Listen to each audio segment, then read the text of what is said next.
All right. Well, good evening, everyone. Welcome to the this microphone a little bit. The June 2022 meeting for the City of Troy Zoning Board of Appeals. Welcome everyone who's here as a petitioner or otherwise member of the public. We're glad to have you, and we have a full panel of our fellow ZBA board members. My name is Mike Bossenbrook. I'm the chair of the board. And at this point, we have two of our alternates here joining us tonight. We have a couple of our regular members who are not present at the moment. We may have one of them show up momentarily, at which point we'd have him sub back in, but it's great to have a full board to hear the cases tonight. So we are going to move into our agenda. And if you, there is a printed agenda out on the outside if you want to follow along, but we're going to start with the first item, which is the roll call. So if Mr. Evans, if you could please call the roll for the board. Mr. Kencree. Mr. Green. Here. Mr. McCauley. Present. Mr. Forster. Here. Ms. Chambers. Present. Ms. Mahalahali. Yes. Oh, sorry, here. Mr. Bossenbrook. I'm here. All right, we will move on to item number 2, which is our procedure. And typically, we would ask our vice chair, Mr. Eisenbacher, to read our procedure, which is how we govern our meetings here. He's not present at the moment, so I will go ahead and read our statement of procedure. The Zoning Board of Appeals is a group of 7 of your neighbors appointed by City Council to decide on requests for variances and other matters that are brought before them. A variance is a relaxation of the literal provisions of the zoning ordinance. Petitioners must indicate a hardship or practical difficulty with the land that would warrant the granting of the variance. And our procedure is that the board will hear the items in the order that they appear on the agenda. When an item is called, the chairman will verify that the petitioner is present. Then the city administration will summarize the facts of the case. The petitioner will then be given an opportunity to address the board to explain the justification for the action requested. After the petitioner makes their presentation and answers any questions that the board may have, the chairman will open the public hearing. At the conclusion of public comments, the chairman will close the public hearing. Once the public hearing is closed, no other public comment will be taken unless in response to a specific question by a member of the board. The board will then make a motion to approve, deny, or postpone the request. In order for the request to pass, a minimum of 4 votes are needed. If the request is not granted, the applicant has the right to appeal the board's decision to Oakland County Circuit Court. And those are the rules of procedure. I want to thank Mr. Forster for stepping in for a few minutes, and welcome Mr. Eisenbacher. I don't know if you want to count him as present, Mr. Evans? Yes, noted that he did arrive. All right, very good. Let's move on to our third item, which is the approval of the minutes. That should be, Mr. Chair, the April 19th minutes. It's incorrectly listed in the agenda as the different date. All right, so yes, the approval of minutes for April 19 of 2022, which was our last meeting, which those minutes were printed in our agenda packet. Mr. Green, do you have a question? Mr. Chair. I was going to present a motion. What's your motion? I move that we approve the minutes as printed in the agenda with the amendment of the date as previously noted by Mr. Evans. All right, we have a motion to approve. Any second? I'll second it. Ms. Chambers? No discussion, I see. Mr. Evans, we get a roll call or a vote on that? Mr. Bossenbrook. Yes. Mr. Green. Yes. Mr. McCauley. Yes. Mr. Eisenbacher. Yes. Ms. Chambers. Yes. Mr. Foster. I'm sorry. Ms. Malalahali. Yes. Mr. Kencree. Yes. Minutes are approved from April. And now we move on to the approval of our printed agenda for tonight. I want to just note one thing. We had a late submission for consideration by the board, and that is our rules of procedure. And there is some discussion we need to have as it relates to election of chair and vice chair as part of those rules. I would like to take that up under item number 7, miscellaneous business, when we get to it, unless there's any objections. No objections, so we'll proceed taking up that with item number 7. And let's then move into item number 5, which is why we're here tonight, which is the hearing of cases. We have 3 variance requests to be heard by the board tonight. The first is a variance request at 5286 Churchill. And to begin that, I would ask Mr. Evans, I think he's projecting it up on the screen, to present the case to us. Yes, thank you, Mr. Chair. This is indeed for property at 5286 Churchill. Now, they're requesting 3 variances in order to construct a shed. Now, just a brief overview of the subject matter. The property is a single-family residence located in a neighborhood north of Long Lake and east of Rochester Road. In this overhead, it's outlined in the red. And I'll continue to zoom in closer to the neighborhood. You can see it's on the east side of Churchill. And I've overlaid the zoning in yellow of the properties in the area. And everything you see in yellow is zoned and used for single-family residential, with the exception of this green environmental protection area to the northeast. And that's a close-up of the property taken within the last couple of years. It's off the city's GIS.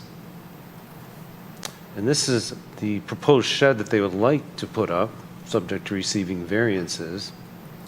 And this is the site plan they provided. Now, on the left is the street, and this is the house. And they want to put the shed in this location here. So in order to put it there, they need 3 variances. Now, sheds are allowed only in the rear yard, and I've overlaid this red line here to show that everything to the right of that red line constitutes the rear yard. So this is actually a side yard. So the zoning ordinance only allows them in rear yards. That's the first variance they need. Another variance they need is that the shed is proposed to be 7 feet 2 inches from the main building.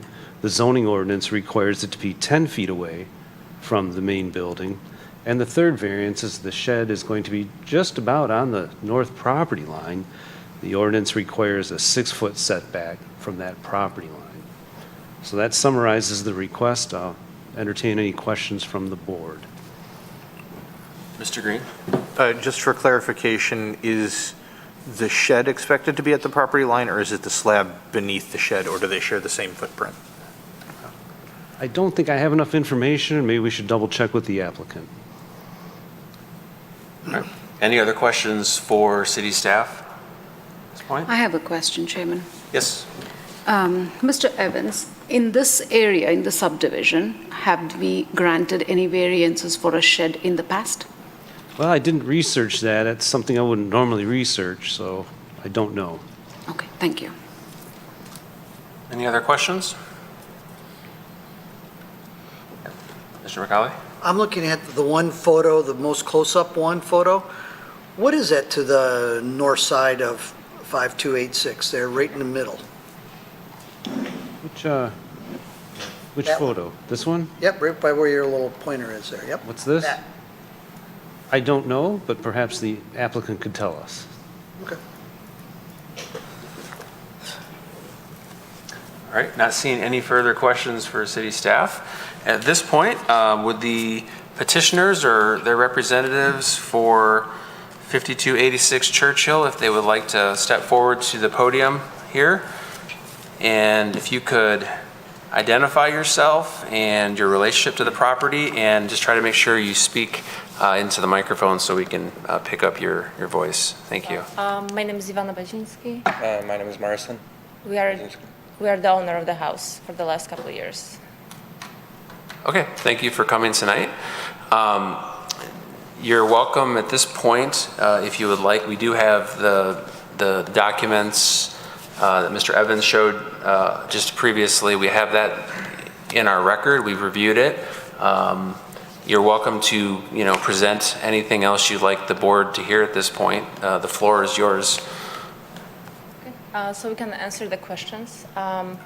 So the slab would be next to the fence. The shed will be a little bit further from the fence. And on that picture, that's the shed that was already placed. We got the house with that shed. We did not move it at all. So it was already there.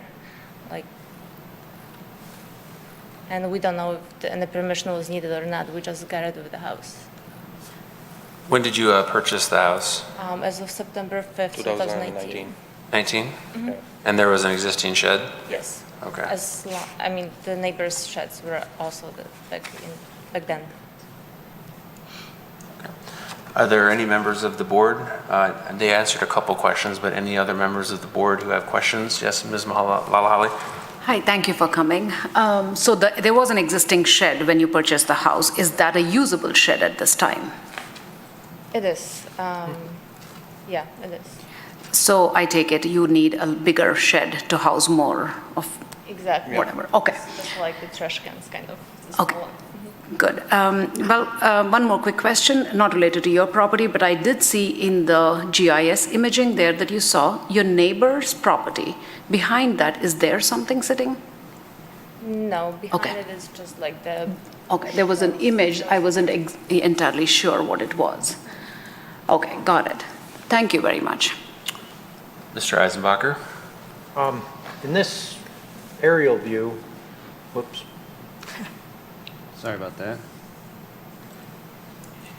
it appears the neighbor has a shed, but it's right behind their property line, is that? Yes. Okay, I think that's the So we one that have it shows up in like- the picture. Yeah, that's the one I was referring to. Okay. I have a question. So there's a couple pages in what was submitted. I think it was with your petition. They look like a couple older documents, like from the 1960s.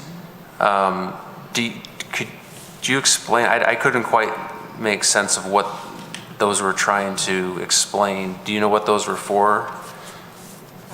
Can we see? That were the property lines that we got from the city. Okay. I don't know, Mr. Evans, if you're able to put those up. I am. First when we applied, first when we applied for the permit for the shed, we received those with the application. So that was received from the city in the email. Okay. You received these from the city? Okay. Okay. Both.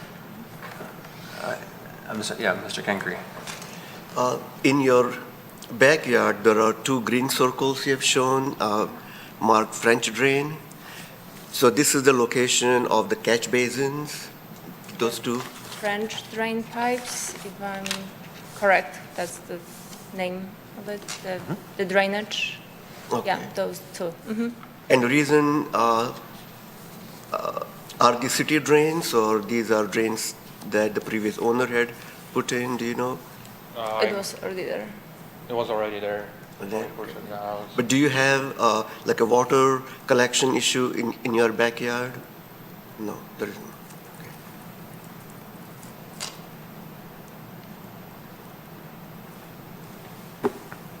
Mr. Green, then Mr. Eisenbacher. Thank you. I see that there is a distinct amount of space taken up by the pipe, the tubing for the French drain to the catch basin on both sides of the house, which I'm sure helps keep it dry. It looks like you have sort of a wavy patio. There is a tree that I'm unclear on its exact position. I see it marked, but is there anything blocking putting the shed not too far from like where the top word drain is, between tree and drain in the backyard, a little bit south, or not south, yeah, south. Sorry, just to the right of the wavy patio. Yes, thank you, Mr. Evans. Is there anything preventing putting the shed there? Is there a setback issue or other problems? It will be partially on that oval-shaped patio. If like measuring would be taken. Got it. Mr. Eisbacher, you have questions? Yes, thank you. How tall is this fence?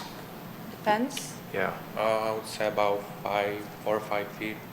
It's so, Our fence, yeah. our fence. okay, so the fence that's adjacent to the shed is only that high? Yeah. So the shed will be visible to the neighbors, because it's currently visible to the neighbors, right? Yes. And when I applied first, when I submitted the first application, I put like 3 possible places. One was where it is right now. The other one was where you can see the 15 feet and 2 inches mark distance. And the third possible place was in that 23 feet. Right over there? Yes. If it was like next to the fence, like our neighbors has on the other side. But then I got the email back that I need to select only one place for the shed, so I just selected this one. But those are 3 like possible options. Okay. I believe if we put it where the mouse marker is right now on top of the 23, only one variance would be needed, which is the setback. Could I ask that question to our staff? Well, presuming they could make it 10 feet away from the house and 6 feet away from either one of these property lines, so that wouldn't require any variances. What if it was against the fence? That would be one variance, right? Yeah, Because it looks like there's not enough room to the French drain or between the trees, depending on the exact footprint of the shed.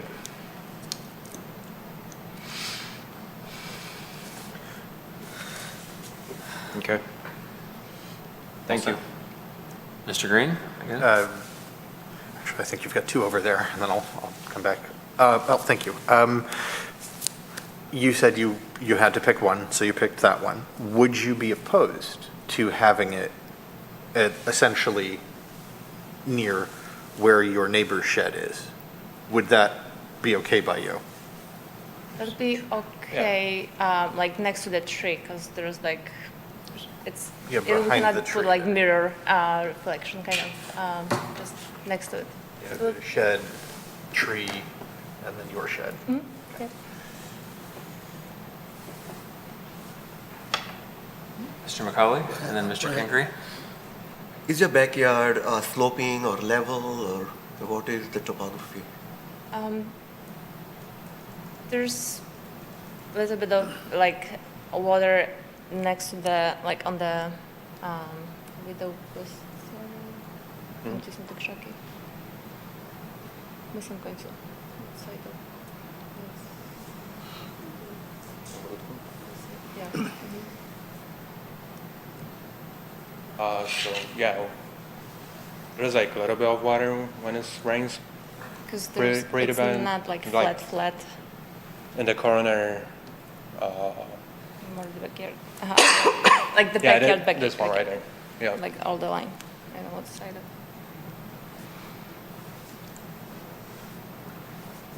I'll set Mr. Kingery. But not where the 23 mark is, just the, next to the fence. Mr. McCauley, did you have a question too? No, they answered them all already, thank you. I have a question. Ms. Chambers? With the inclusion of the French drain before you moved into the house, has there been any flooding in that particular area where the 23 is with the tree? Is there any water there? No, So then the French drain might be working? it's Yeah. working, yeah. Okay. We clean it, like, we make sure it's it's working. Because that's the one side that the shed could be placed. Yeah. Okay. Thank you. Is that, that blue line, is that a buried power line or is it overhead? Is there a reason why you couldn't place it near the power line if you had a smaller shed? No.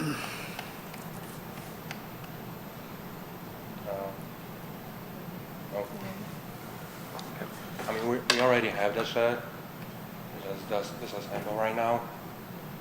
And I would say it's about 10 feet high. Your current shed is what?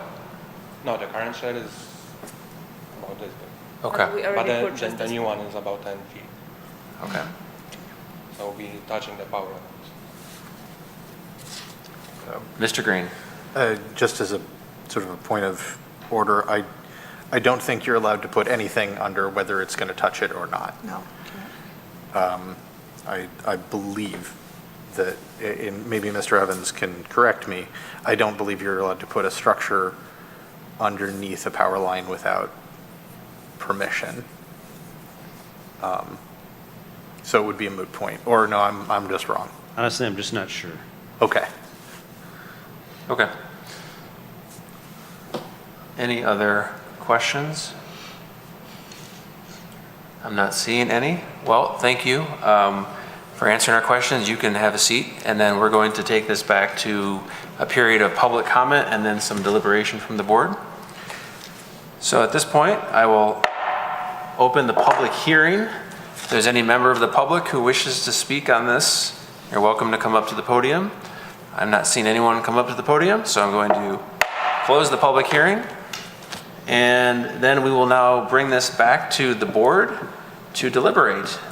Any discussion? Yes, Mr. Eisenbacher. Before we get to discussion, I just wanted to mention we have no communications on the table, and I did not see any emails for this item. So we got no feedback from the neighbors that received the postcard and the public notice it was in the newspaper. Yes, thank you for clarifying. Yeah, there's no other written correspondence either to read into the record. Thank you. Mr. McCauley? I'm going to go on record and say, basically, I am dead against where that proposed shed would go and the fence being extended up that far. The existing shed that's there shouldn't be there and should be removed. The neighbor's shed should be moved also, because those are in code violation.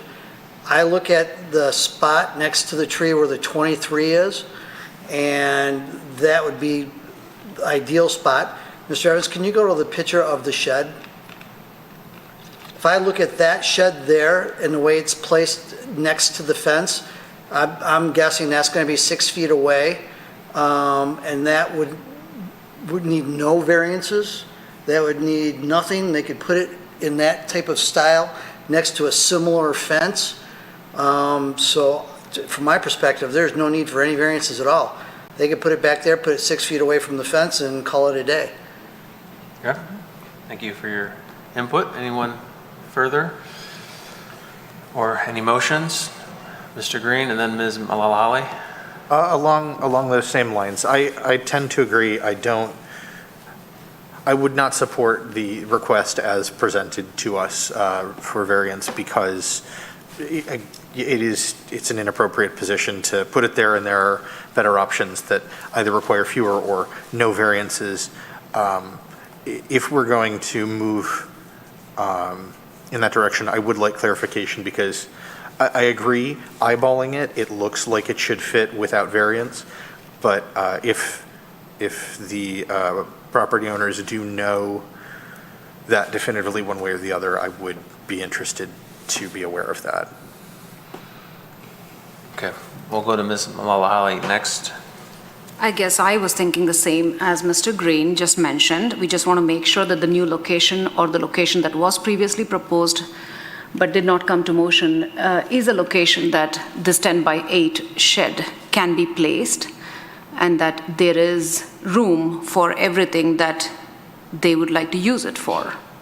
Just want to make sure that the space is something that we are also keeping in consideration now that it's a changed location, or we're considering a changed location. Thank you. Well, I would just add, I agree with Mr. McCauley and Mr. Green. I'm also not supportive of the variance request. we have our 5 statements to support the statement of practical difficulty. We've been focusing a lot, and I think the first one, is there an exceptional characteristic of the property? I don't see that having been shown by the applicant. So I think the variance request fails for that reason primarily. I don't see a need to go through the other elements. As far as, I guess, having a substitute variance or an alternate variance, I would like to see something more concrete and substantive in front of us instead of speculating about would it fit or not fit. So I think that would be a premature, I guess, alternative, and I would just propose to deny the variance, and the petitioners can look at the alternate location. If it needs a variance, then they can come back and we can have that discussion. So, Mr. Eisenbacher. I would prefer to table this pending that additional information, because if we simply deny it, they would have to start the entire process over, do another application fee, wait for another round of postcards and notices in the mail. The petitioner is seeing the feelings of this board in terms of the option that was put forward to us. If they go back and they look at that other position, because they do have a topographical concern in terms of the French drain, they have I want to say shrubbery, but it's not shrubbery. It's the natural features of the trees as a concern, and then the power line question that Mr. Green had, or concern that Mr. Green had brought up. If it fits, and they can get a 6-foot clearance from the fence to the shed, and they have clearance to the French drain, then they don't need a variance, and they don't have to come back. But I'd prefer to table it, and unless there's an objection to that, I'd make a motion and see if there's a second to table. I have an objection to that. Okay. Go ahead, Mr. McCauley. I'm looking at the application, and right now with the 3 different variances that they want, I don't think any of them are options that we would accept. So to table that, we're saying that we would potentially accept those, and I don't believe that we are. So from my standpoint is that if they need another application to put it somewhere else, it'll be a different variance request than what they are currently asking for. So from my standpoint, to postpone this, I object to it, because I don't think they need any variance whatsoever if they put it back in that area.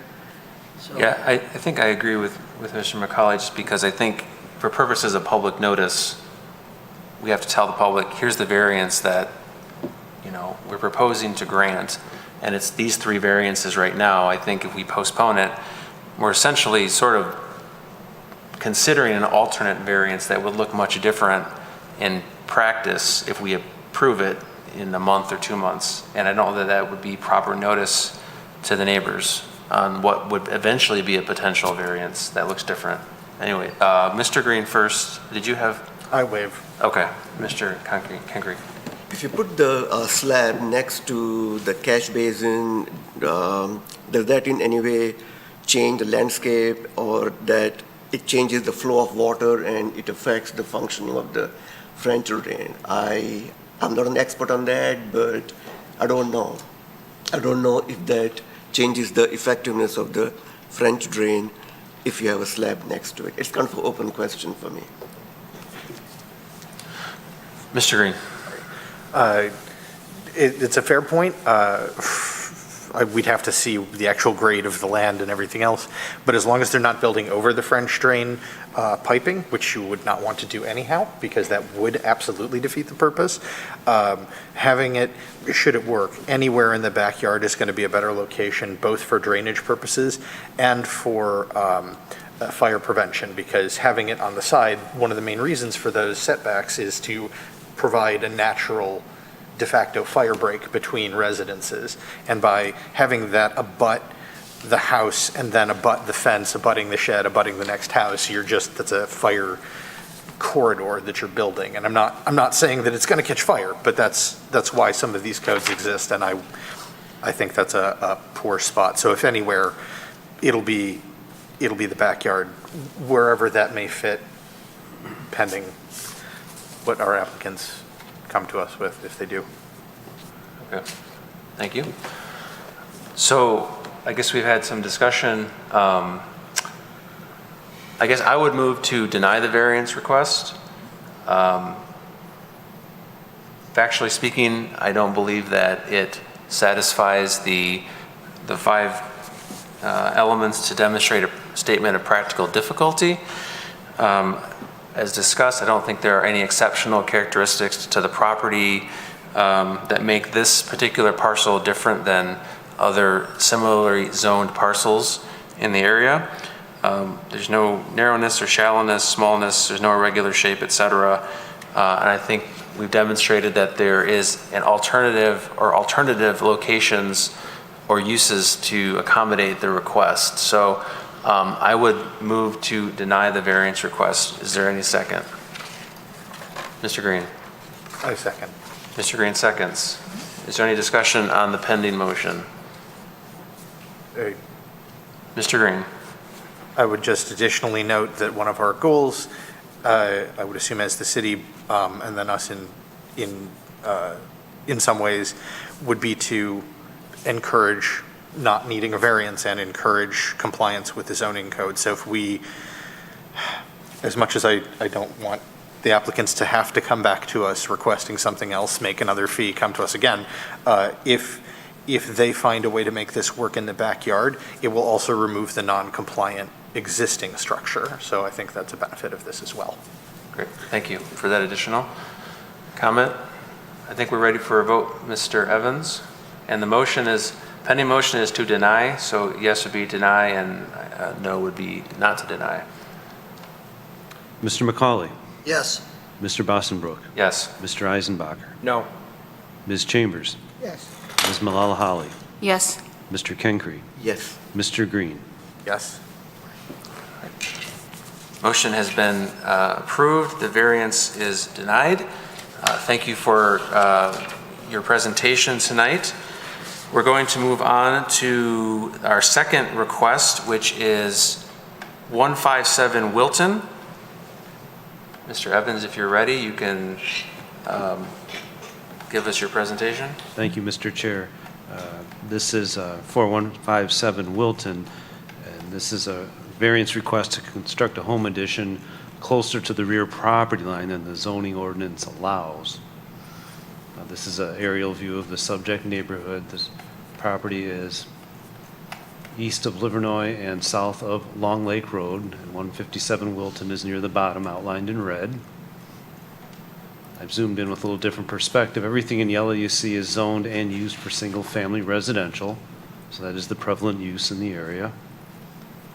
And there's a close-up of the property. This is their survey, and I've zoomed in here. This is the building footprint, and what they want to do is add on and go up, but not exceed the limits of the building right now. Well, the house was built in 1955, and it appears that there was an addition approved by the city in 1970. And it does appear that that house was built with a reduced setback of just under 36 feet from the rear property line. The proposed addition will be 35.67 feet from the rear property line. The ordinance requires the addition to be 45 feet from the rear property line. And in your packet, you provided some elevations as to existing and proposed as to how much of the project is going to be within that setback, as well as how it's going to look when the product is finished, if they're successful tonight. So I'll turn it back over to the board for any questions. Any members of the board, Mr. Green? Thank you. I don't know if the orientation is correct, so I'm just going to go with directionality. At the left corner of the structure of the T, at the bottom edge of that, yes. That point, building from there to some degree, downward, as it were, would that be compliant? Instead of going up, expanding the home from a T into more of a square? Well, I'd have to double check the side. Well, I know for a fact that this, I can't read that, what is that, 38, 35 feet from the side property line? That is far in excess of what would, as a matter of fact, this is the side yard setback here called out on the plan. So that's the current building envelope. So anywhere within this envelope here that the architect showed on the plan is the limits of construction. So going, Be compliant. got it. So going out would be okay, going up is the variance request. Got it, thank you. I have a clarification on, I just want some information here, Mr. Evans. The broken line that you have up there, of course, it is not in the packet that was provided, I think, or maybe I missed it. That broken line is the indication of the second floor area, or? When you say broken line, this one here? Yeah, what's that broken line? Yes, basically, that whole entire rectangle I see there. I'm not convinced that represents a structure. I'm actually not entirely sure what that So what would represents. that be for? That's We might- just for their call out. If you zoom back a little bit more, Sure. they say that's the area of the 9.33 foot variance. So they're highlighting where the variance Yeah. is So that triangle, the dark triangle on the print. So if you follow the dotted line up and diagonal, So even though they wouldn't be using it, that would be the space allowed because part of it would be required? no, it's just a note. Right. And certainly, we have every right to ask the applicant for clarification. I think that an architect help them out with the plans. Yeah, Sure. page 38 shows it.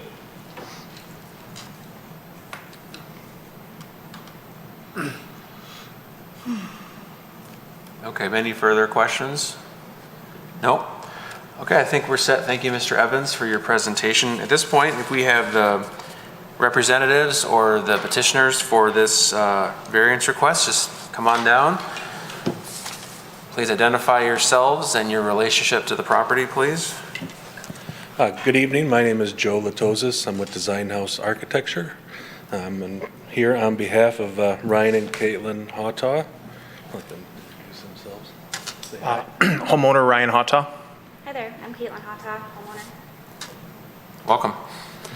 So thank you for hearing us this evening. I appreciate you guys staying late and coming in to hear about our proposed addition. So we're here to talk about a variance for an addition to 157 Wilton. The Hawtaws are a young couple that love living in Troy, love their home, love the location, and just need more room for their growing family.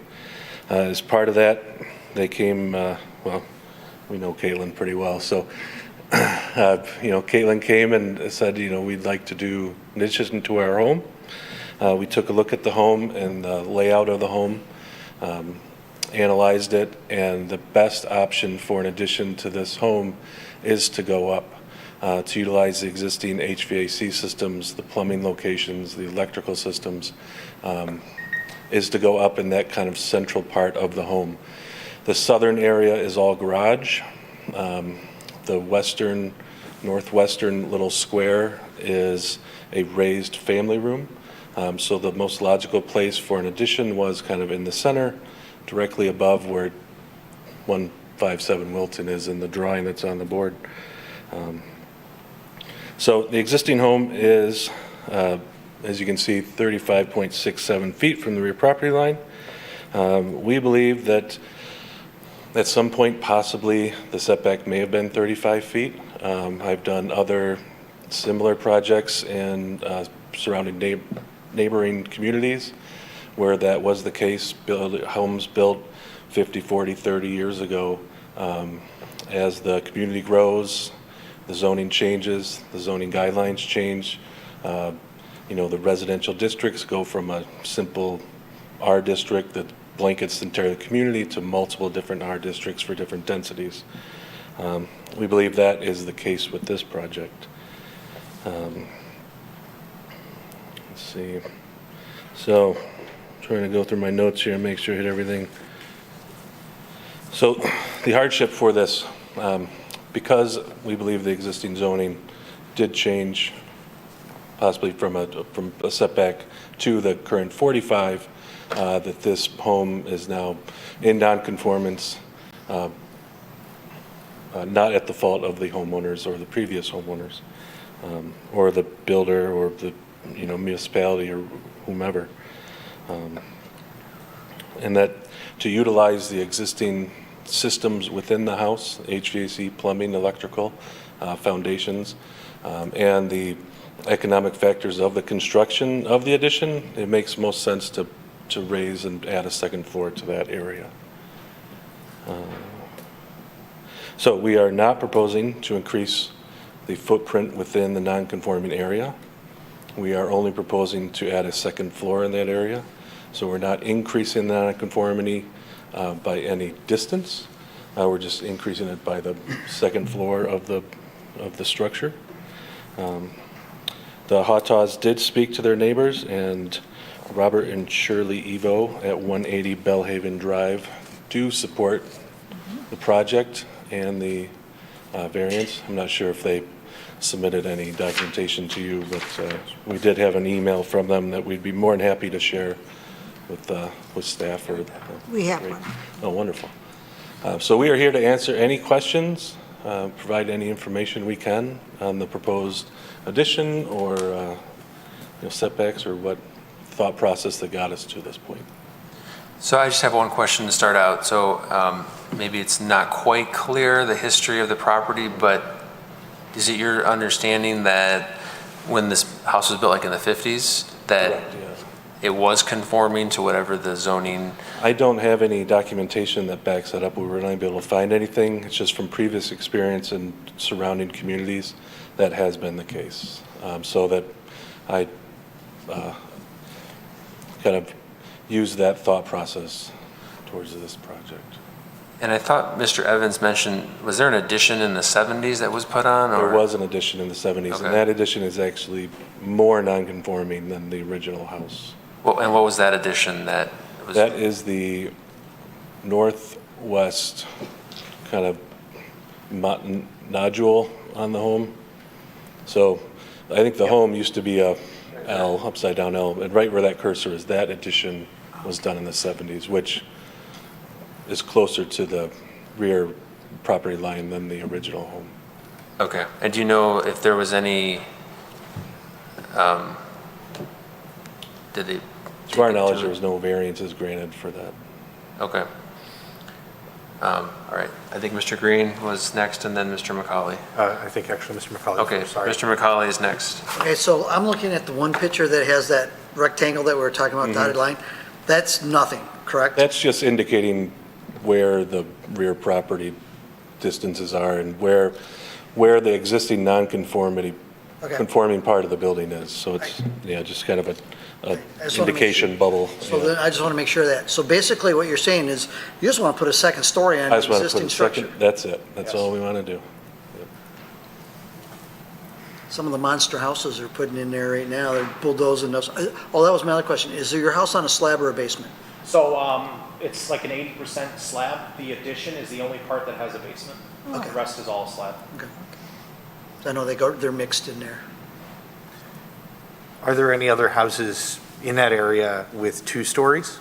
Yes, actually, one was recently built the previous year around the corner near the community pond area and park. I don't have the address off the top of my head, but that one was recently completed. I think I can see There's it. also one a few years earlier that was probably considered to be a story and a half, but it's a pretty tall version of a story and a half. They have enough space to be upstairs.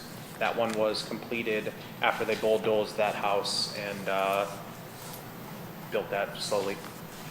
Got it. So there's a few. Yes. Not tons, but there's a few.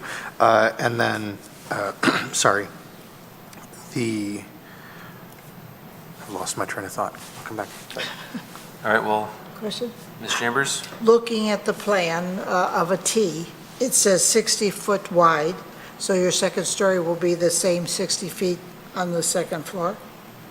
No. No, this second floor addition will not go over the addition that was done in the 70s. Oh, okay, okay, so it will be shy that addition. So the bottom will be here, and the top will be to there? Correct. Okay. And that addition is actually Slightly elevated. 3 feet higher than the finished floor. Okay. So it's kind of half story. I went to your property site and looked at it, but I couldn't get to the backyard, so I saw the front of the house. Mr. Kenkre? The required setback is 45 feet, right? And you are short of 9 feet in the existing home, and a good part of that is because of the shape of the lot, basically, because your home is not exactly sitting parallel to that, right? Correct. Okay. And that probably came into existence in 1954 when the house was built?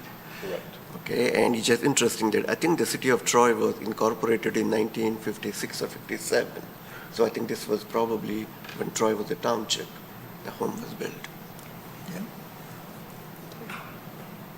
Any other questions for our petitioners? No. Well, did you lose your train of thought back? I remembered my train of thought. Okay. Yes. I found the caboose. It was just, we have a letter here, and we'll cover it, but from your neighbors at 180, which are not quite catty corner to you. How about your immediate surrounding neighbors, left, right, behind, and across the street? Sure. So if you want to go back to that picture with the neighborhood outline, I will say that 180 Bellhaven does have a full view of our property, as I have a full view of their property. So that was obviously very kind of them to add in some commentary. I will say that I've been in full contact with 185, which is next door. They are perfectly content and happy with any sort of additions. 115 is brand new neighbors. So I would assume if they had any concerns, they would have brought that up. They just recently moved in. And then the remaining neighbors did not have any comments or concerns. Thank you. And Ms. Mulalali? Thank you. Of course, this is being built on top of the existing house, so I'm a little concerned about the materials compared to what exists now to compare to what's going to get used. Architecturally, aesthetically, it will fit in to what you're thinking about or what you already have. Any changes to the exterior that you're also considering, or? We're going to keep the general style of the home. I don't know if in your packets you got the rendering. So it's kind of low-slung craftsman style home. So we're going to kind of incorporate that style, maybe bump it up a little bit, utilize the same kind of materiality that it currently has, with the siding and the brick and some stone accents. So we're contextually, it'll fit in with the neighborhood. It'll fit in with the existing style of the home and materiality of it. Okay, the second floor addition will not stand out as opposed to the loop. Okay, everything will be blended. Yes, okay, thank you. Yeah, we want to make it look like there was never an addition. This was Okay, the way the that home was helps. always. Yeah. And we did look at going out instead of up. I did want to answer your question on that. Thank you. The existing layout of the home kind of prevents us from expanding into that western side. That is the living room and dining room and family room and kitchen. And we're adding bedrooms. So if we were to add the bedrooms over on that side, we've all of a sudden landlocked all the communal space, blocked all the sunlight, and for a couple bedrooms. So this, aesthetically and functionality wise, made the most sense. Ms. Chambers, did you have a question? No, I don't. Okay. Mr. Green? It looks like you've got a decent amount of trees, which is great. Would going up require any cutting, pruning, whatever, or concern at the backyard? No, we have two large trees on the west side of the property. They would be unaffected. And then we have one tree to the south of the garage. That's a large walnut tree, and that would not be affected either. Anything further? No? All right, I think we're set. We appreciate your presentation and answering our questions. If you could just grab a seat, and we will take this back to the board momentarily. Actually, we will open up the public hearing. If there's anyone here who would like to speak on the matter, and then I believe Mr. Eisenbacher, we do have one Yes. piece of correspondence that was already referenced. Yes, as was briefly mentioned with the petitioner, the house on the street behind him, diagonal to the east, 180 Bellhaven, sent email in support of the variance, and they believe it'll help them keep them as residents in the neighborhood and improve the neighborhood. All right. I believe that's all we have for our public hearing portion. So I'll close the public hearing and bring it now back to the board for discussion, deliberation, and Mr. Eisenbacher, yes? Looking at the big picture map, if the rear property line had just gone straight to the road like it did with all their neighbors to the east, I don't believe this would even need a variance.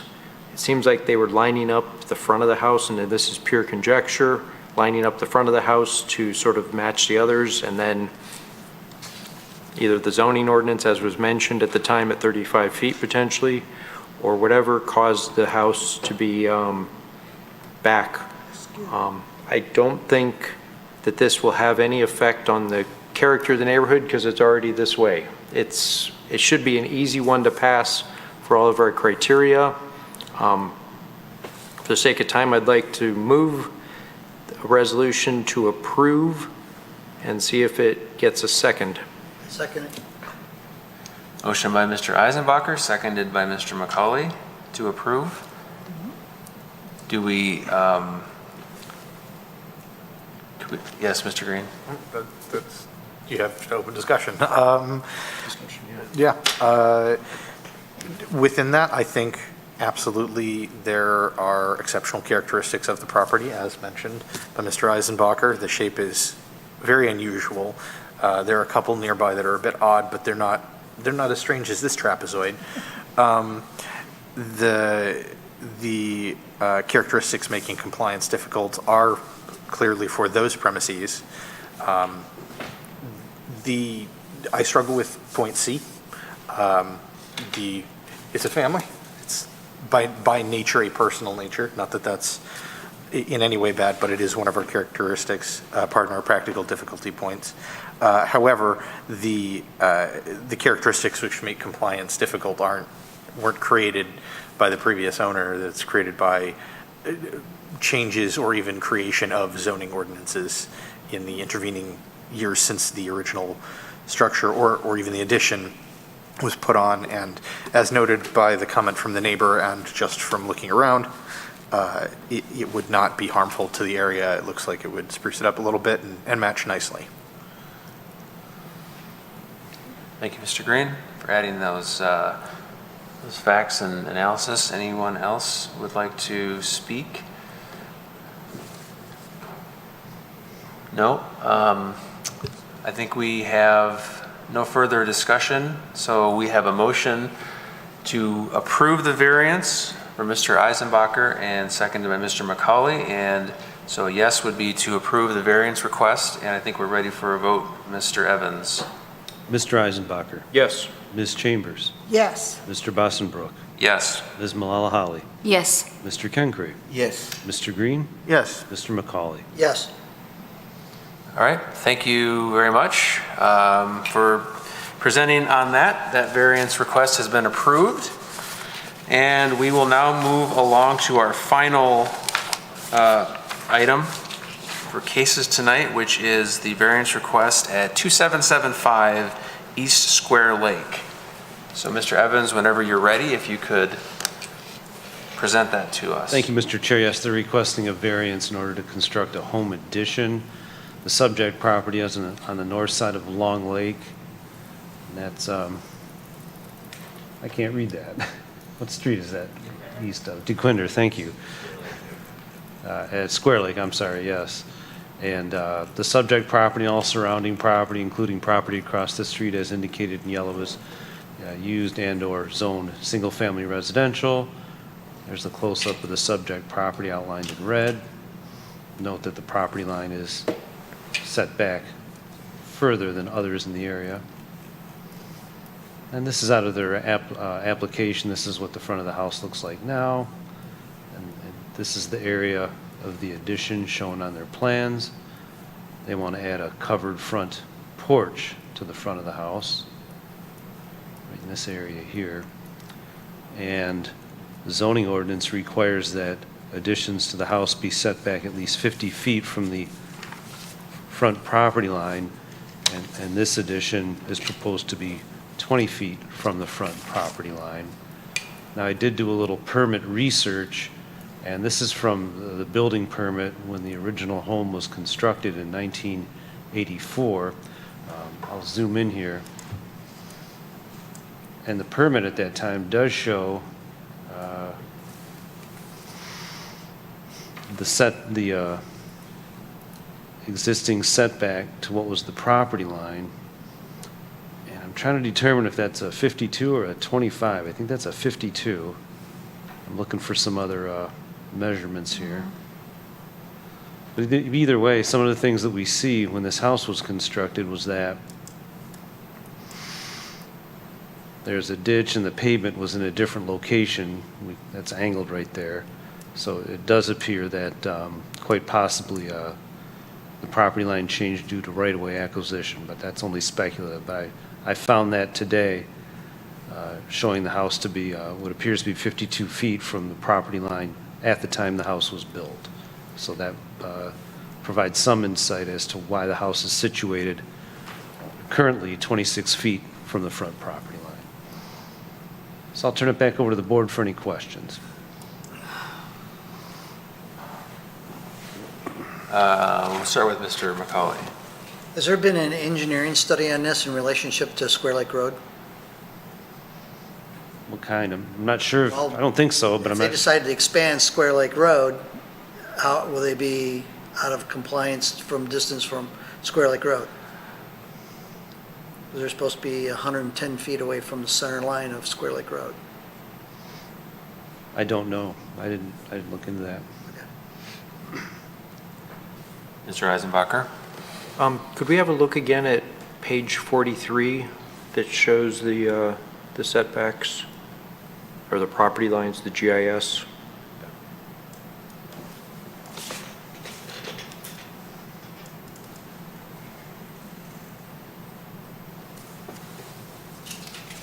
Yeah. It looks like this property and the two to the, or the several to the west all have the further back setback that matches the three properties closest to the corner of DeQuinder and Square Lake. And that also matches where the sidewalk is further to the east.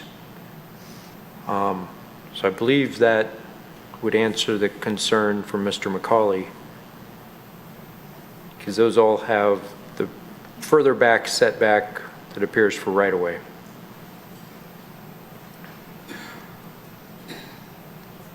Especially with Square Lake being, I believe it's a 5-lane road close to the intersection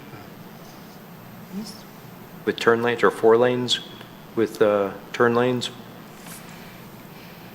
Mr. Eisenbacher, just for clarification, you're essentially saying that 2793 over to 2885, the ones that are bumped out property line-wise closer to Square Lake, those are actually more problematic for that right-of-way, and then 2775 and west and 2903 and east are actually well-positioned?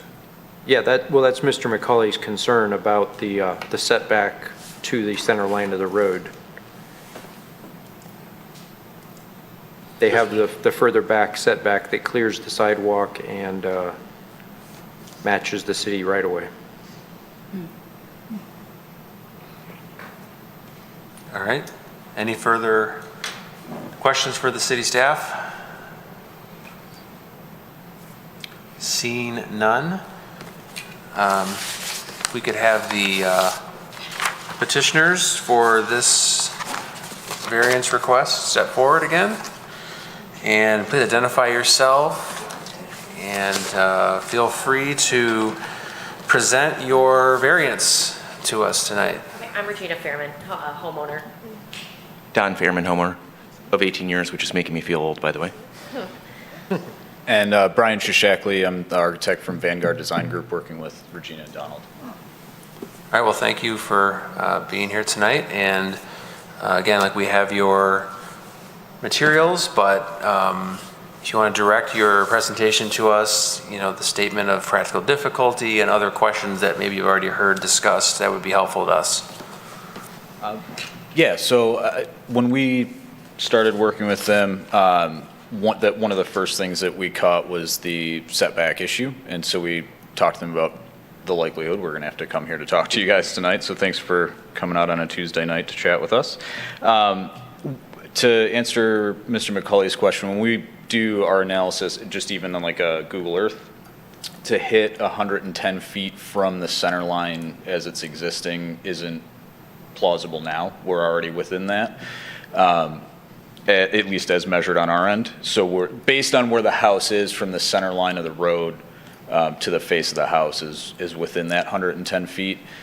The setback that we're the 4 feet that we're extending their roof line is impeding in the setback only over the existing porch that's already there. So we're not asking to increase the depth of that porch to encroach further in the setback, but there actually is already physically a porch that is sitting within that setback that we would like to cover to both, one, beautify the house and make hopefully the neighborhood feel a little bit nicer driving down Square Lake, but also to protect the porch in front of the house. The plan is to carry the existing gable end that was shown in that picture out that 4 feet just to match that depth of the porch. So we're not trying to reinvent the roof line or anything like that, just take that existing gable and bring it out to cover the porch.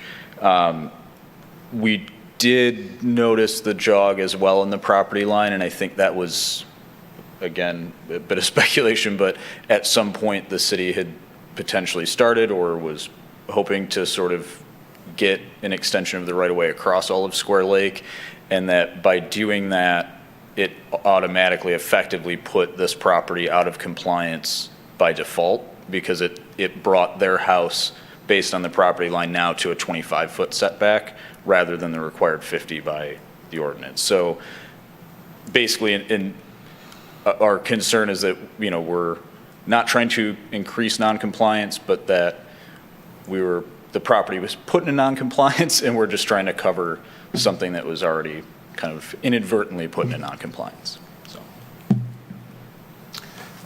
So I'll ask a dumb question then. No dumb questions here.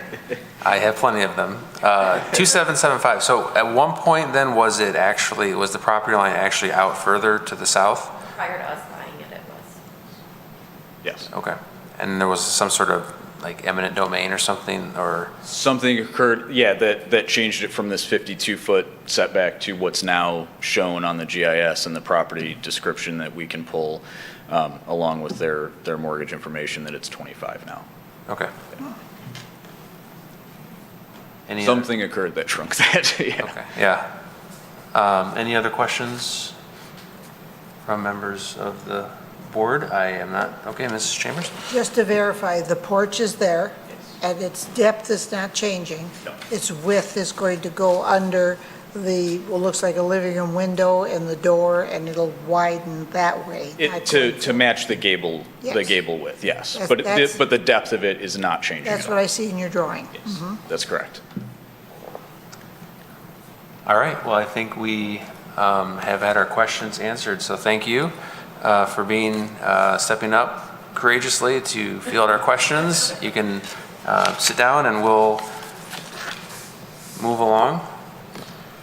At this point, I will open the public hearing. Is there any member of the public? Don't see anyone coming here physically, and there's no correspondence that I'm aware of for this. So we'll close the public hearing and bring it back to the board for discussion.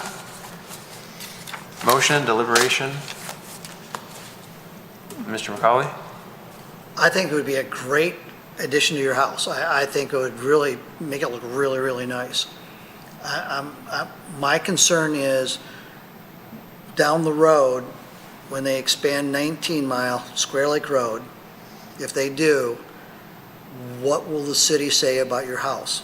Will it be a non-compliance where they potentially condemn it and take it from you? Because the city has done that before. So my concern is long range, what could potentially happen to it. That's why I asked if there's an engineering report on it and what their recommendation would be. Because if the engineering comes back and says, it's good, it matches up with all the neighbors, we're fine, don't worry about it, then I'm with you. If they come back and say no, because when we do this, these other houses, potential problem, I don't want that to happen to you. I don't want you to invest because you got a beautiful piece of property, you've got a nice house that you've done some work on and it looks fantastic. I see where you're trying to take it to the next level up and I'm with you, but like I say, I'm looking long range, my concern. I want to make sure that this doesn't become a problem for you guys down the road, if that makes sense. In my eyes, I would want that engineering report so I can make a better decision in my mind. Because I love what you're going to do to it, and I support that, but I don't want it, like I say, the long range issue. So. Okay, thanks. How's that for waffling? Pretty good. Mr. Green? Just again to clarify, Mr. McCauley, are you covering that concern under E, right? Impairing, I guess, comfort, safety, welfare of the inhabitants? Okay. Yeah. Just making sure it's in purview. I tend to agree. This makes a lot of sense. It doesn't expand anything that's already not there. It doesn't necessarily add any hazard except what may at some point happen, and I would have to talk with the engineers and look at the master plan and know whether that's a meaningful concern or yeah, I have the same struggle.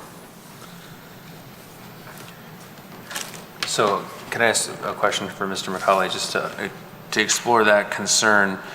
Is that concern specifically related to the variance, or is it just a general concern whether they develop the porch line or not?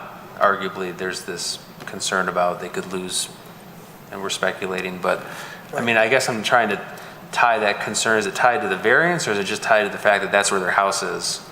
Okay, I would say that it's tied to the house currently. If they expand it and we give them the variance, Right. then it'll be even more in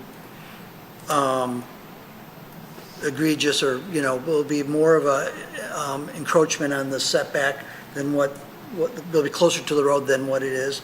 So that might magnify it even more. So it's not just the house, but it's also how much more will it make a difference? That 4 feet. Yeah, with the engineering. I don't know. I don't know. Yes, Ms. Mullally. I think Mr. Eisenberger. Oh, Mr. Eisenbacher, did you have? Yes, I was just looking at the, that mile of road. I know that Square Lake is not planned to be turned into a boulevard like it is near the I-75 overpass and intersection with Crooks Road, where it is a boulevard. That's the only section that's planned to be boulevard, and it already is. Looking at the houses in the area, the concern that you have appears, looking at the map from the air, to have basically a dozen other houses that would be affected. So I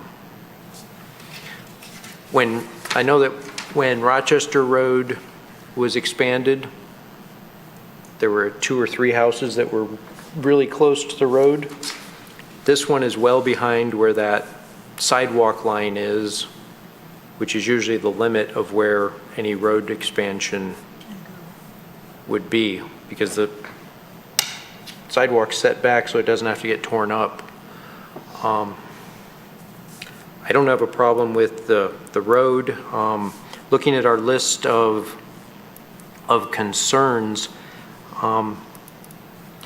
seems like the exceptional characteristic is their property got smaller because it was on a mile road. And the setback that they had when it was built got gobbled up by the need for right-of-way of the mile road. Thank you. Thank you. All right, Mr. Green.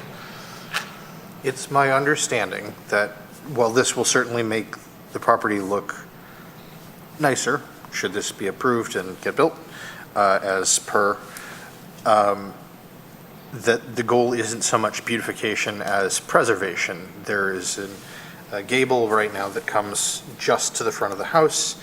I don't know how the drainage is, but right now it's going to come down at least partially onto that porch and be closer to the structure. This would pull the water further away. And by that scope, that's not of a personal nature. That's just keeping the thing from starting to erode. I just wanted to put that out there.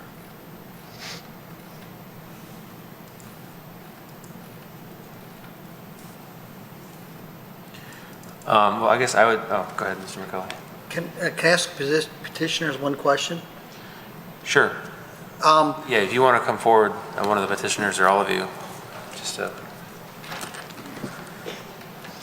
If we decided that this is something that we wanted to do, are you comfortable with what I brought up? Knowing that my long-range issues potentially with it.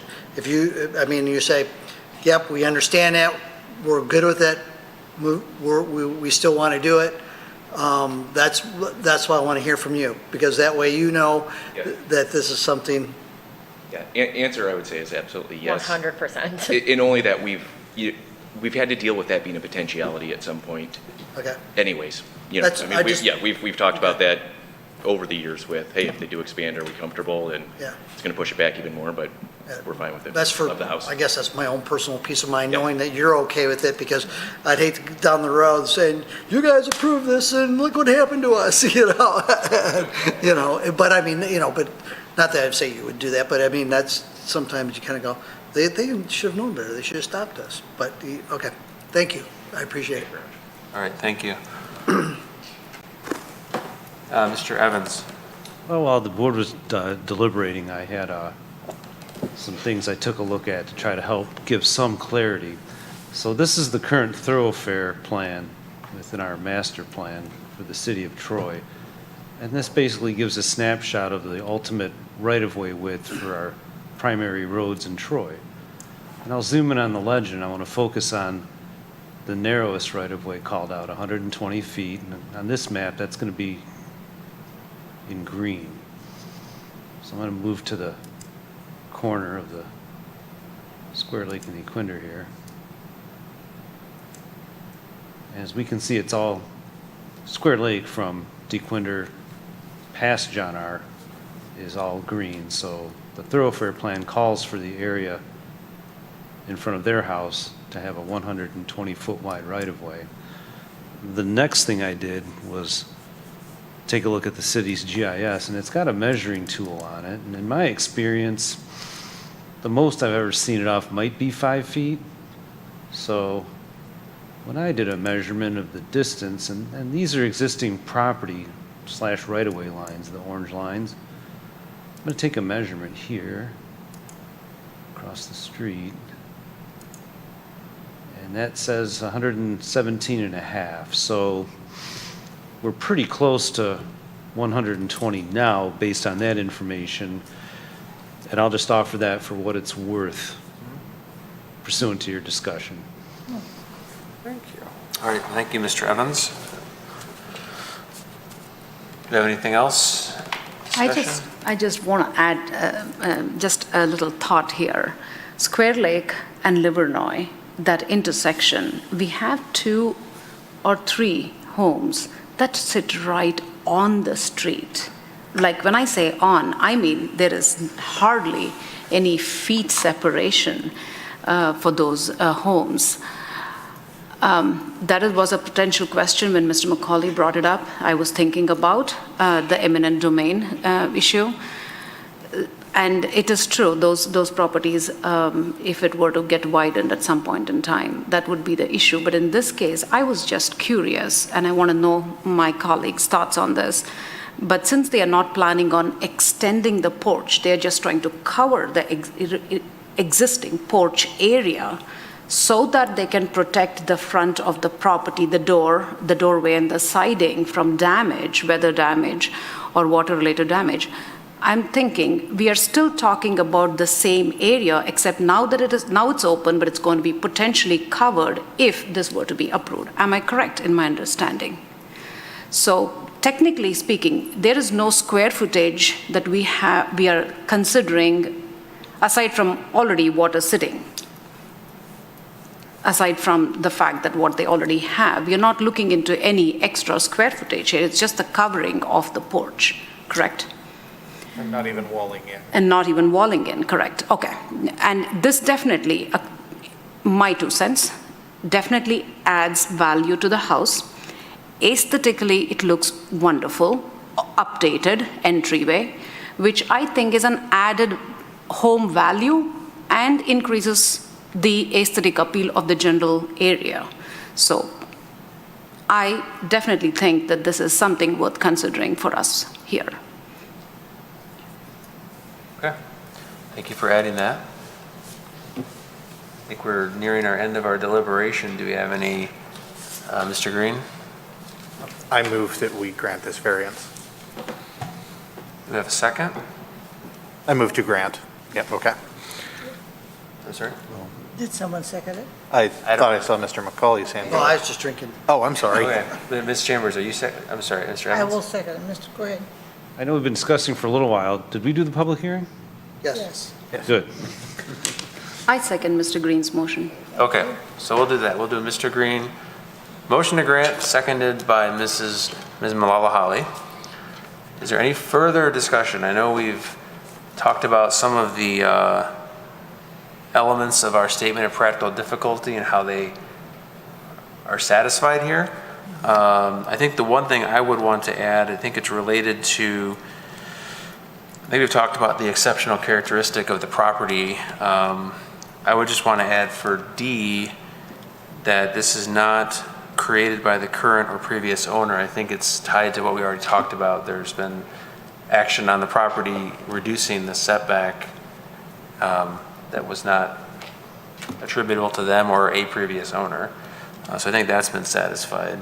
And I don't believe that this is harmful to the property, the essence of the property, or the neighborhood, any of the things that are listed in letter E. Just trying to cover our bases on any other factual matters. That's what I wanted to add. If there's nothing else, I think we have, we're prepared to vote. Mr. Evans, on the motion to grant. Ms. Chambers, Yes. Ms. Malala Holly, Yes. Mr. Kencree, Yes. Mr. Bossenbrook, Yes. Mr. Green, Yes. Mr. McCauley, Yes. Mr. Eisenbacher. Yes. All right, motion passes. Thank you again for being here tonight and presenting and answering all of our questions. We appreciate it. Have a wonderful summer, a wonderful evening. And let's move along to our next, hold on, Mr. Green. That's fine. Thank you. All right, so we're going to go on to our communications. Mr. Evans, no communications? Well, I just wanted to note that we will have a meeting in July. I've got 2 cases, and Mr. Motzi's going to present our annual legal update All right, at our July meeting, and that's all I have. perfect.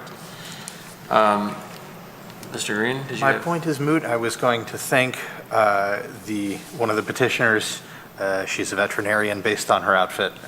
It's a tough job. That's all. Okay. All right, let's move on to item number 7. I had the two things I wanted to mention. The first, as I mentioned at the beginning, wanted to talk about our rules of procedure, which was a late submission.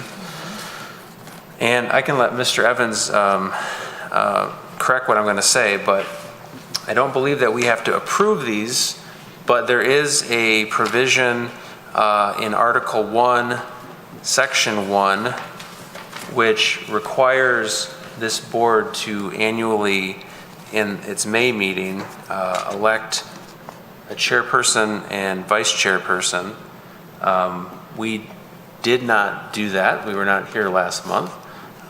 So I suppose there's, we can open this up for discussion with the board. I suppose there's two options. One is, I mean, I'm willing to continue to serve as chairperson. I can't speak for Mr. Eisenbacher. We can propose something tonight, or we could postpone deliberation and motion on this to next month so everyone can think about it and be prepared to have more discussion about it at our July meeting. So I'll recognize Mr. Green. As it stands, we're in violation because it's a shall, not a will. And so that was, we should have, it's a bit late. We should have had our meeting. So given that, the best option that we have, I think, is to act this evening. That's my thought at the moment. I would support the existing board or anybody else who wants to come up. I'm certainly willing to consider leadership. Okay, Mr. McCauley. I agree with Mr. Green. Mr. Eisenbacher, did you have any? I was just going to say that our chairman only got about half the meetings of the year, so If that. just I because didn't do my job. the zoning code's been so good that we didn't have as many variance requests. So you should give them a chance to finish off full 12 meetings. Is that my campaign slogan? Like, less meetings? Okay, so I guess we can entertain a motion from the board to consider, Mr. Green. I move, I nominate, should they accept, Mr. Bossenbook to the chairship and Mr. Eisenbacher to the vice chairship. Is there a second on that? Mr. McCauley? Second it. Second it? Okay. Is there any discussion of that? I don't hear any. Mr. Evans, do you want to vote? I think that's the appropriate thing to do at this point, is to vote on that motion. And this is a motion to nominate? This is a motion Nominate and elect. to, You said to nominate? This was a nomination. I rephrased at the beginning, but it got muddled, I'm sure. This was, so I'm not even sure what a second was there, but if, whether they accept the nomination, then we would move forward. Yeah, if they accept, I'm thinking our eventual goal here with your proposal is to eventually get to a motion that says chair and vice chair. And in my mind, if they accept the nomination, you can just go right to a vote. You can amend your motion just to say, have Mr. Bossenbrook be chair and Mr. Eisenbacher be vice chair. So Or we can do a nomination, everybody can vote on the nomination, then we can vote on the, I don't think we need to vote on the nomination. If there's a second on the nomination, then they're nominees, and then we can, I will submit a motion that we move to a vote Well, hold on the on a second. nominations on the floor. I think we have a motion. Do you want to withdraw your previous motion to nominate and then reword the motion, Or we just vote? or just vote?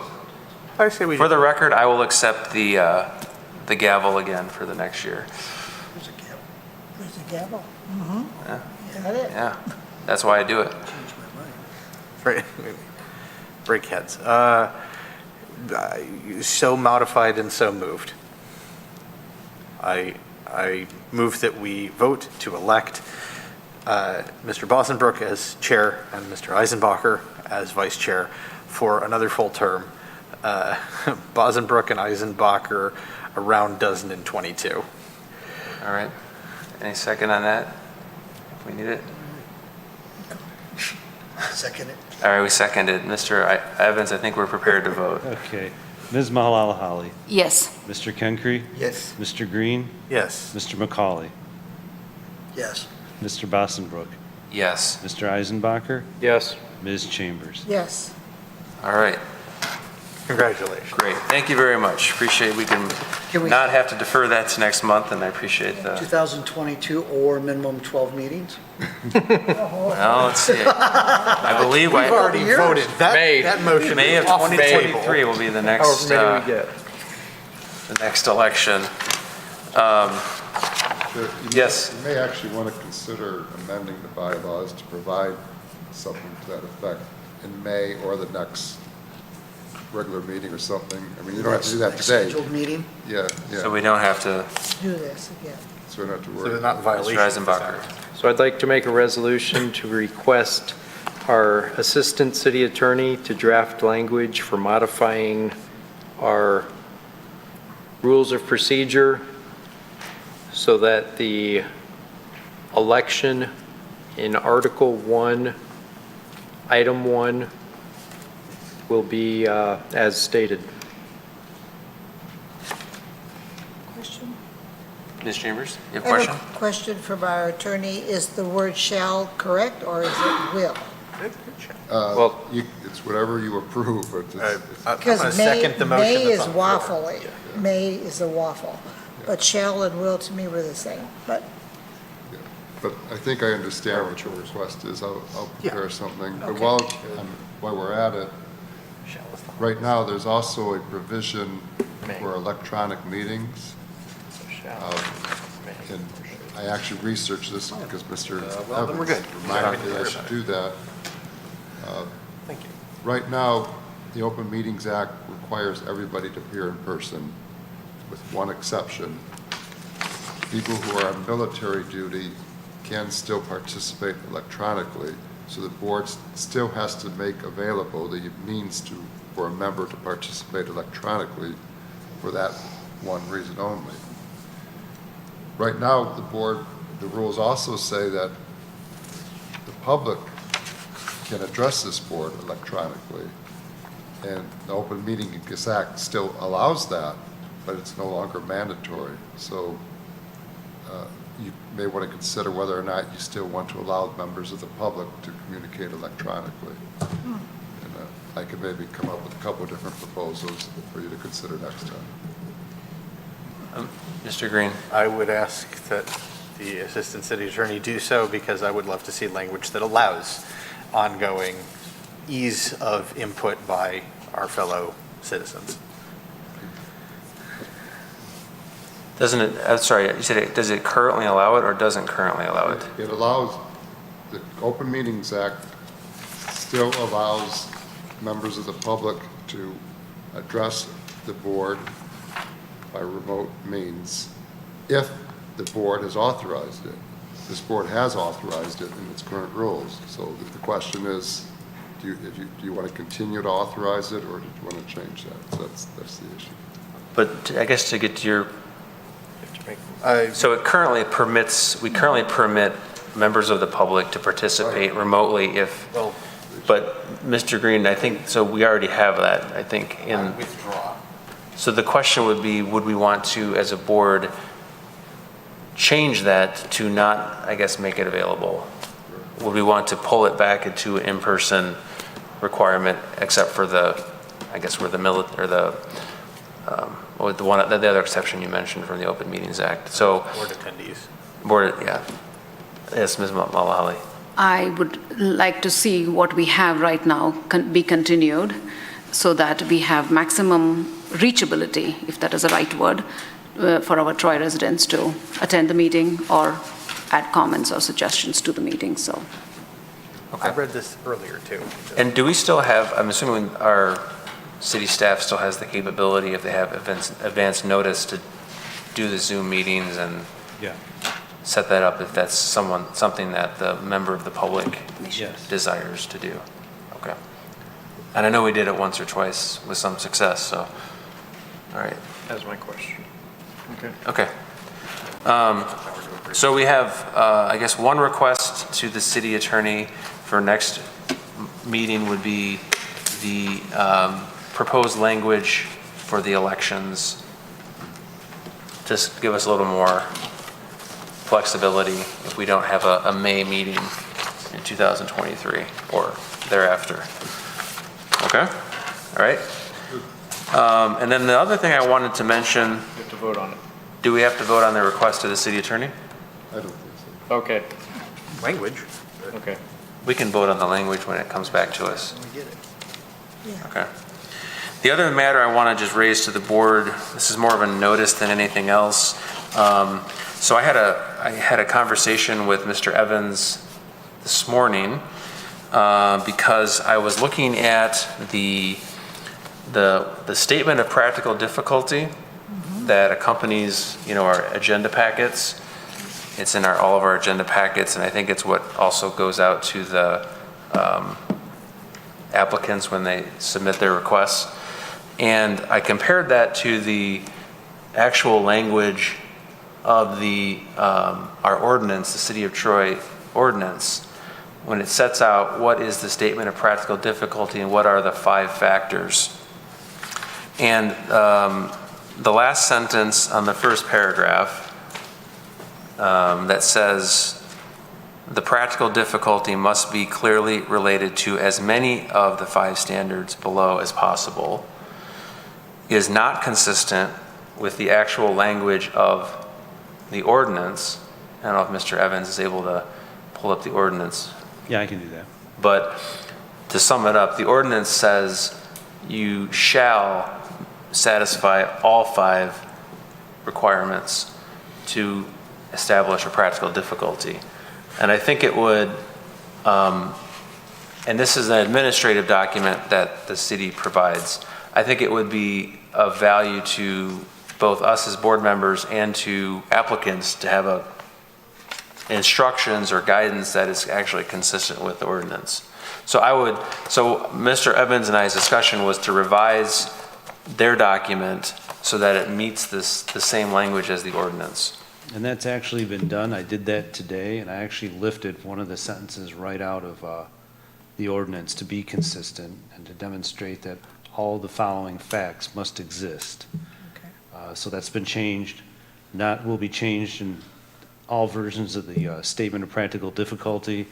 This is usually the first page of your agenda packet, as well as page 3 of the application, and those have been changed and sent to our webmaster to be put on the website as well. So that should occur tomorrow. Okay. Yes, Mr. Eisenbacher. Okay. It's good that we're matching the language. It's the second time this evening a question about the definition of the word shall has come up. The definitions and the meanings of words that we use relative to the ordinance and the legal documents that we use, is that common usage like a common dictionary, or is that Black's Law Dictionary? You want me to respond? Go ahead.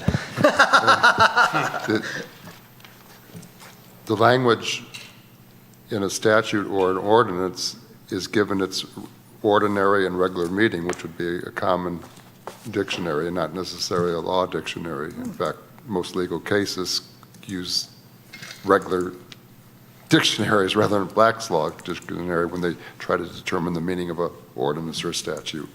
So it's not the legal definition, but the regular definition. Okay, because it just so happens that earlier this week, it was pointed out to me that the Black's Law definition of the word shall, the first one is has a duty to or is required to. The second one is should do something. The third one is may do something. And the fourth one is will. And the fifth one is entitled to. So I didn't realize the word shall had such a broad interpretation in the law dictionary as what is, you stated, for common usage. On the flip side, if I may, in the common definition, it is a command, and from another legal source, shall is mandatory, should has no special legal meaning. And shall is a compulsory requirement in many cases. So that's where clarification is still a good idea. Which definition do we follow? Well, Whichever Mr. one we Evans say. is answering the question for you right now. It's right in your ordinance. Okay. Good news is it's on the rules of interpretation, chapter 2 of our ordinance. Mandatory. The word shall is mandatory. So Okay. it's used in the zoning ordinance, if it says it shall be X, that's what it has to be. Okay, good. But it's self-referential, because there it says the word shall is mandatory, but in the common definition, certain terms used in this ordinance shall be, so in the common, then it's may, then there it's must, but it's may must. Let's go with it. Shall we do? Okay. All right, well, that's the, Jurisprudence for the day. well, that's our linguistics lesson for the Thank you, night. yes. So that's the end of miscellaneous business. Ms. Mulahali? Just a quick question. As we go on to write that statement in this, in the first page of our statement of difficulties, can we also highlight that word all so that people who are reading it understand that that is the word that they also have to kind of focus their attention on, that all of those variance requests, the variance request should meet all of those following? Yeah, we could, I mean, I've highlighted this version here just for clarity, but certainly we could underline the word. If we could put it in bold so that our citizens are able to see it clearly. We could do that, and just so everybody knows, I don't know if everybody's aware, but I require a mandatory pre-application meeting, so applicants have a full understanding, and sometimes a practical understanding. Not all, architects who have been here and builders who have been here, it's very similar throughout Michigan, the practical difficulty standard. But if you just have a homeowner or someone who's inexperienced, they may not actually have a true practical, so I can have a candid discussion with them to give them a real good idea of this is what the standards mean and what they could mean applied to your situation. Try to prepare yourself best. So we hope that with your suggestion as well as the pre-application meeting, people are very well prepared to increase their chances of success. And if they're not, they'll at least have an idea. Sure, thank you for the clarification. Thank you for the suggestion. Okay, so move on to number 8. Any public comment? I have one. Mr. McCauley?